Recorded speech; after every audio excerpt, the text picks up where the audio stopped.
quick data update about net internal migration figures in Australia.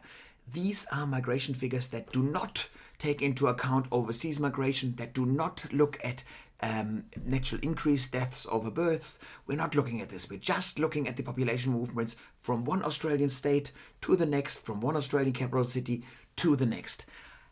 And we have quarterly data available for the first quarter of 2021, and we can compare this with the first quarter of 2020. The first observation is we have seen a 19% increase of internal population movements. People move from one place to the next. This is largely driven by the increased opportunities to work remotely. And we do see this at the age group that is moving the most are the 25 to 44-year-olds, the young families. These are people that are leaving their current place of residence to potentially move to the regions. The regions are the big winners of this movement. So that is the first observation. We then also see that the places that people are leaving are Sydney and Melbourne. It is not very surprising that people are leaving Sydney at scale. People are always leaving Sydney. Sydney is what we call a launchpad suburb. People that come from overseas always move into Sydney first, then they get to know the rest of Australia exists as well, and then eventually move on to other places as well. So therefore we always expect reasonably high negative internal migration figures for Sydney.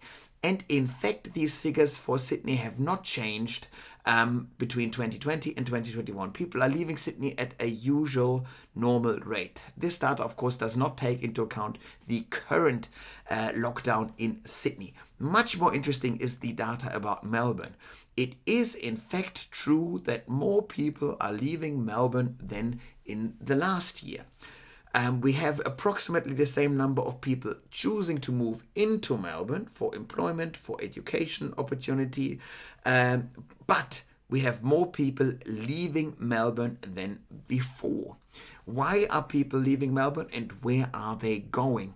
The fastest growing area that people are leaving Melbourne for is regional Victoria.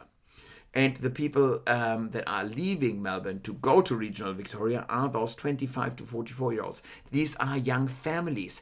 These are people who were used to live in inner city apartments in Brunswick, in Fitzroy, that are starting families now and that all of a sudden need 3 to 4 bedroom homes and that all of a sudden are able to work from home, to work remotely. So they choose to still move to regional areas that are in the commuting belt, roughly speaking, of Melbourne, so that they can, if need be, return for 1 or 2 days per week to Melbourne's CBD.